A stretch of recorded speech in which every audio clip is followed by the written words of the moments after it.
नमस्कार दोस्तों, लक्ष्मी ट्यूटोरियल में आप सभी का स्वागत है। एनसीईआरटी फाइन आर्ट से चैप्टर 2 मौर्यकालीन कला, उससे मैंने आज प्रश्नों को तैयार किया है। और इसका जो पहला चैप्टर था सिंधु घाटी की कलाएं, वो कंप्लीट हो चुका था। वो वीडियो मैंने अपलोड कर दिया था, तो इसे देख लेते हैं।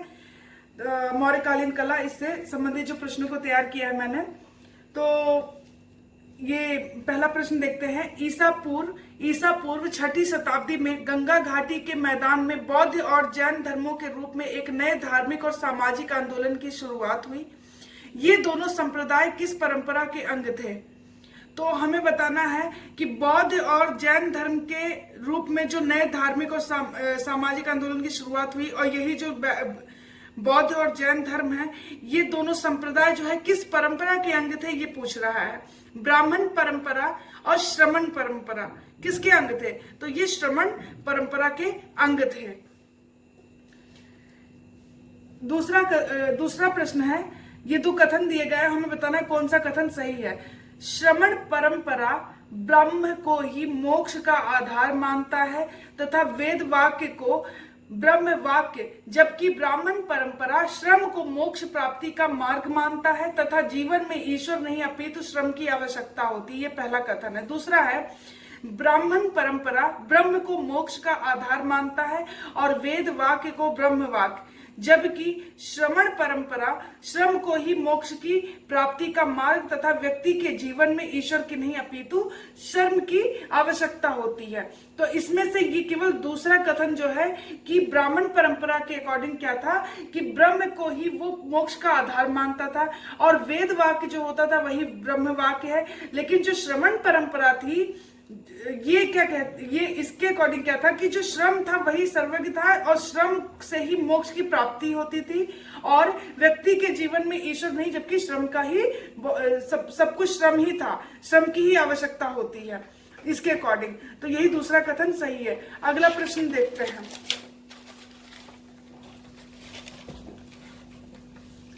थोड़ा सा मैं बताना चाहूंगी कि जो मौर्यकालीन कला, ये जो दूसरा चैप्टर है, कि इसमें जब ईसा पूर्व 6ठी शताब्दी में जब गंगा की घाटी में बौद्ध और जैन धर्म के रूप में जो ये नए धार्मिक और सामाजिक आंदोलन की शुरुआत हुई, तो इसमें दो श्रमण परंपरा के अंग थे। ये दोनों जो है क्या थे?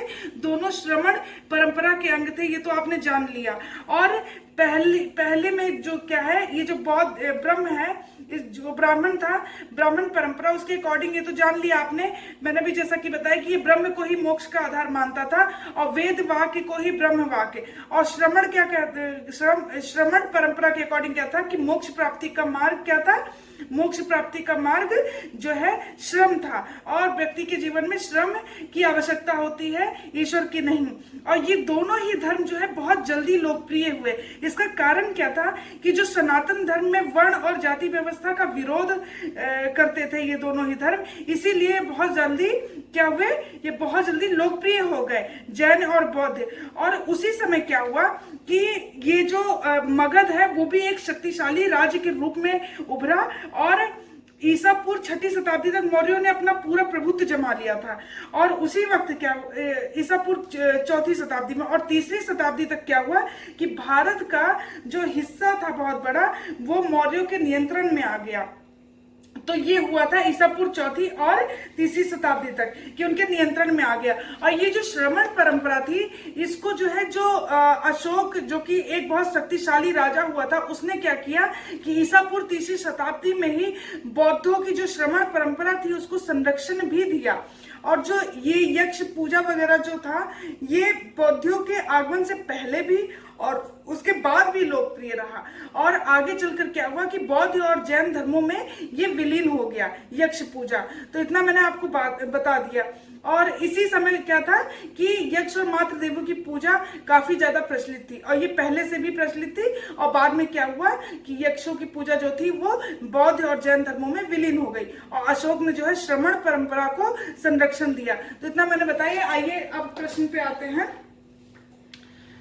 सनातन धर्म की वर्ण और जाति व्यवस्था का विरोध करते थे। तो सनातन धर्म की जो वर्ण और जाति व्यवस्था, जो कि मैंने अभी आपको बताया कि जैन और बौद्ध ये दोनों ही इसका विरोध करते थे और इसीलिए बहुत जल्दी लोकप्रिय हुए।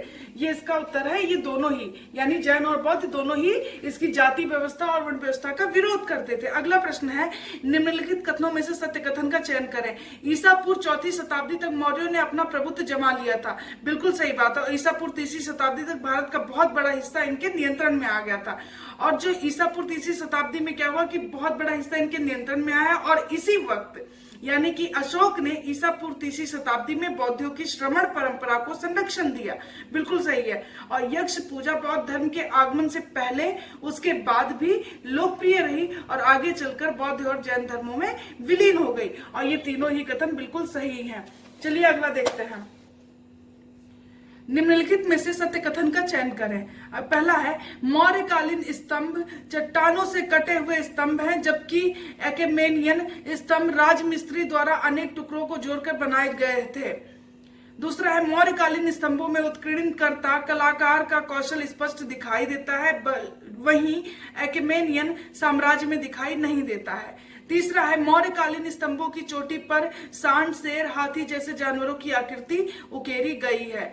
और ये तीनों ही कथन बिल्कुल सही है। ये जो एकेमेनियन और मौर्यकालीन स्तंभ जो है, उन दोनों में डिफरेंस बताया गया है कि जो है ये मौर्यकालीन स्तंभ जो थे वो चट्टानों से कटे हुए स्तंभ थे, जबकि जो एकेमेनियन जो थे वो क्या थे, ये जो है स्तंभ राजमिस्त्री द्वारा अनेक टुकड़ों को जोड़कर बनाए गए थे, जबकि मौर्यकालीन स्तंभ जो था वो चट्टानों को ही काटकर बनाया गया था। और अगला था कि मौर्यकालीन स्तंभों में उत्कीर्णकर्ता कलाकार जो था उसका कौशल स्पष्ट दिखाई देता, लेकिन जो एकेमेनियन साम्राज्य है उसमें दिखाई नहीं देता है। और मौर्यकालीन स्तंभों की चोटी पर सांड, शेर, हाथी जैसे जानवर की आकृति उकेरी गई थी। तो ये हमने डिफरेंस देख लिया दोनों में अंतर, कि मौर्यकालीन स्तंभ चट्टानों से काटकर बनाए गए थे। एक विशाल चट्टान, एक विशाल पत्थर से बने हुए होते थे, और एकेमेनियन स्तंभ राजमिस्त्री द्वारा अनेक टुकड़ों को जोड़कर बनाए जाते थे। मौर्यकालीन स्तंभों में उत्कीर्णकर्ता कलाकार का कौशल स्पष्ट दिखाई देता था, वहीं एकेमेनियन साम्राज्य में ऐसा बिल्कुल नहीं दिखाई देता है। मौर्य साम्राज्य में स्तंभों की चोटी पर सांड, शेर, हाथी जैसे जानवरों की आकृति उकेरी गई थी। और अगला था, इसका और थोड़ा सा मैं बता देती हूँ कि शीर्षाकृतियों वाले प्रस्तर स्तंभों में से कुछ स्तंभ आज भी जो है सुरक्षित है। और बिहार में जो बसराव बखीरा और लौरिया नंदनगढ़, रामपुरवा, और उत्तर प्रदेश में सनकीसा और सारनाथ में यहाँ सब ये देखे जा सकते हैं, जो शीर्षकृतियों वाले प्रस्तर स्तंभ है, जिसमें कुछ आज सही सुरक्षित रखे गए हैं। तो ये जगह का नाम है बरसा बखीरा, लौरिया नंदनगढ़, रामपुरवा, उत्तर प्रदेश में सनकीसा और सारनाथ में ये देखे जा सकते हैं। तो देखते हैं, ये सभी कथन बिल्कुल सही हैं। अगला देखते हैं, शीर्षाकृतियों वाले प्रस्तर स्तंभों में से कुछ स्तंभ आज भी सुरक्षित है, जो देखे जा सकते हैं। बरसा बखीरा, लौरिया नंदनगढ़, रामपुरवा, सनकीसा और सारनाथ। और ये सभी बिल्कुल सही है। ये जो है बिहार में है, और ये सनकीसा उत्तर प्रदेश और सारनाथ उत्तर प्रदेश। तो ये सभी हैं। तो ये जगह का नाम याद रखिएगा, बरसा बखीरा, लौरिया नंदनगढ़, रामपुरवा, सनकीसा और सारनाथ। ये इंपॉर्टेंट है। यहाँ पर शीर्षाकृतियों वाले प्रस्तर स्तंभ जो है आज भी सुरक्षित रखे गए हैं, और ये जगह के नाम है। चलिए अगला देखते हैं।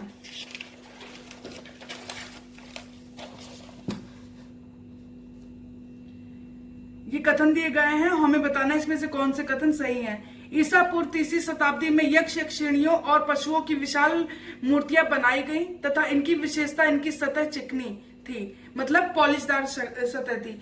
तो ईसा पूर्व 3वीं शताब्दी में ही यक्ष और यक्षिणियां और पशुओं की विशाल मूर्तियां बनाई गई थी, और इनकी सबसे बड़ी विशेषता थी कि इनकी जो सतह थी वो पॉलिशदार थी, यानी चिकनी थी।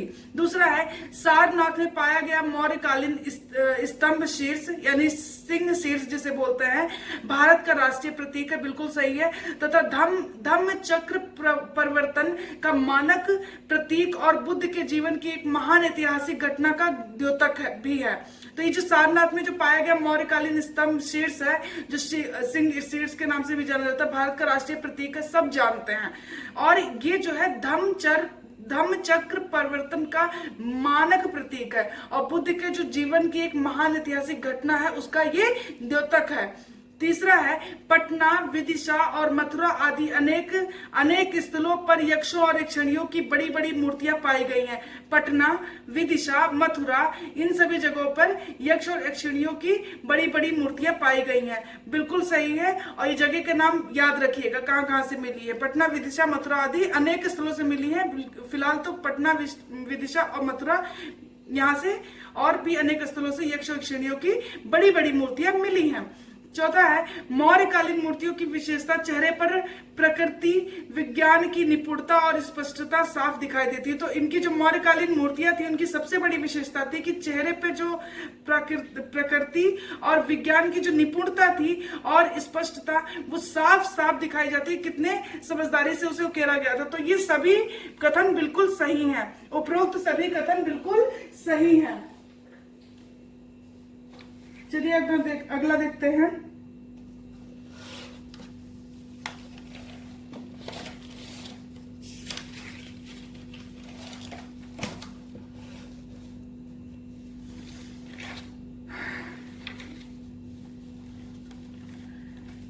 कथन दिया गया, हमें बताना है किसके संदर्भ में ये कथन सत्य है। यह बिहार में बराबर की पहाड़ियों में एक शैलकृत गुफा है। इसका प्रवेश द्वार अर्धवृत्ताकार तथा भीतरी कक्ष आयताकार, जिसके पीछे एक गोलाकार कक्ष है। प्रवेश द्वार चैत्य चाप यानी कि मेहराब की तरह सजा हुआ है। यह सम्राट अशोक द्वारा आजीवक पंथ के लिए संरक्षित की गई थी। किसके बारे में ये कथन कहा गया है? नागार्जुन गुफा, लोमश ऋषि गुफा, अजंता की गुफाएं, कन्हेरी की गुफाएं। तो ये जो है लोमश ऋषि की गुफा, इसे बनाया गया था आजीवक संप्रदाय जो था, आजीवक पंथ था, उसके लिए संरक्षित किया गया था अशोक द्वारा, सम्राट अशोक द्वारा। और इसकी विशेषता यह है कि बिहार के बराबर की पहाड़ियों में ही शैलकृत गुफा है और इसका जो प्रवेश द्वार है वो अर्धवृत्ताकार है, यानी कि एक सर्कल है उसको आधा काट दीजिए, अर्धवृत्ताकार है। और इसके भीतरी कक्ष जो है, अंदर का कक्ष जो है वो आयताकार है और जो आयताकार कक्ष है उसके पीछे एक गोलाकार कक्ष है। और प्रवेश द्वार जो है चैत्य चाप यानी मेहराब की तरह सजा हुआ है और ये सम्राट अशोक द्वारा आजीवक पंथ के लिए संरक्षित किया गया था। और ये लोमश ऋषि गुफा के बारे में ये संदर्भ है, ध्यान रखिएगा, इंपॉर्टेंट है। चलिए अगला देखते हैं। निम्नलिखित कथनों पर विचार करें और सत्य कथन का चुनें। पहला कथन है ईसा पूर्व 2वीं शताब्दी तक हमें बुद्ध की प्रतिमाओं या आकृतियों में दर्शन नहीं मिलते हैं। ये कह रहा है कि ईसा पूर्व 2वीं शताब्दी तक बुद्ध की जो प्रतिमाएं थी, उनकी जो आकृतियां थी, उसके दर्शन नहीं होते हैं। दूसरा है बुद्ध को प्रतीकों जैसे पद चिन्ह, स्तूप और कमल, सिंहासन, चक्र आदि के रूप में ही दर्शाया जाता था। मतलब एक प्रतीक के रूप में दर्शाया जाता था, उनकी खुद की मूर्ति नहीं रहती थी, कि उनकी प्रतिमा नहीं बनाई जाती थी। कहीं पे कमल का फूल बना हुआ है, मतलब वो सिंबल्स दिए गए हैं कि पद चिन्ह के लिए जैसे खड़ाऊ बनाया गया, स्तूप बना दिए गए, कमल सिंहासन बना दिया गया। तो ये सब चीजें प्रतीकों के रूप में ही उन्हें दर्शाया गया है।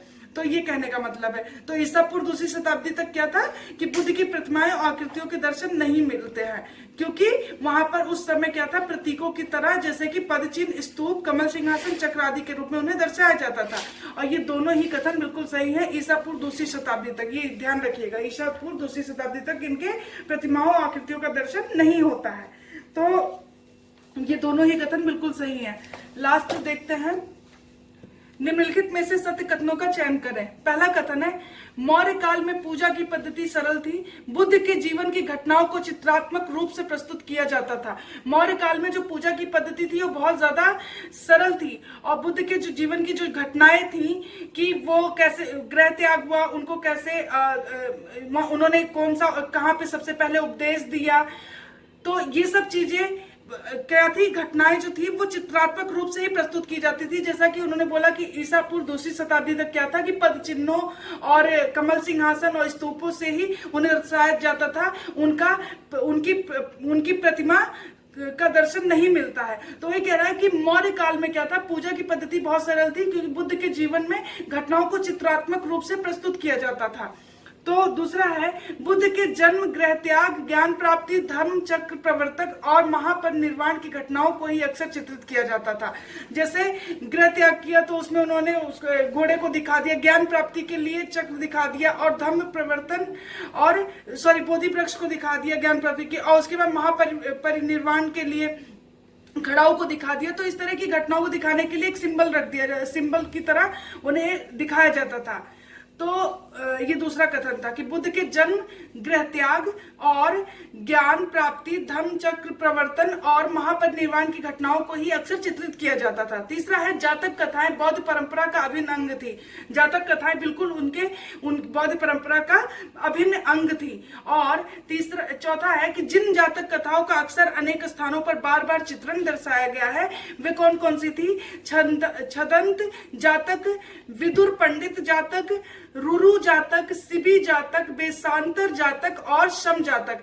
मोस्ट इंपॉर्टेंट है, ध्यान रखिएगा कि जिन जातक कथाओं का अक्सर अनेक स्थानों पर बार बार चित्रण दर्शाया गया है उनके नाम याद रखिए। छदंत जातक, विदुर पंडित जातक, रुरु जातक, सिबी जातक, बेसांतर जातक और शम जातक।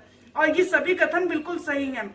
याद रखिएगा कि ईसा पूर्व 2री शताब्दी तक बुद्ध की प्रतिमाओं का बिल्कुल भी दर्शन नहीं था, उनकी आकृतियों का कोई दर्शन नहीं था। केवल प्रतीकों जैसे पदचिन्ह, स्तूप, कमल, सिंहासन, चक्र आदि के रूप में ही उन्हें दर्शाया जाता था। इसलिए मौर्य काल में पूजा की पद्धति बहुत सरल थी। बुद्ध के जीवन की घटनाओं को चित्रात्मक रूप से प्रस्तुत किया जाता था। तो ये सब आज के लिए इतना ही। अगर आपको वीडियो अच्छा लगे तो प्लीज लाइक और सब्सक्राइब करें। Thank you so much.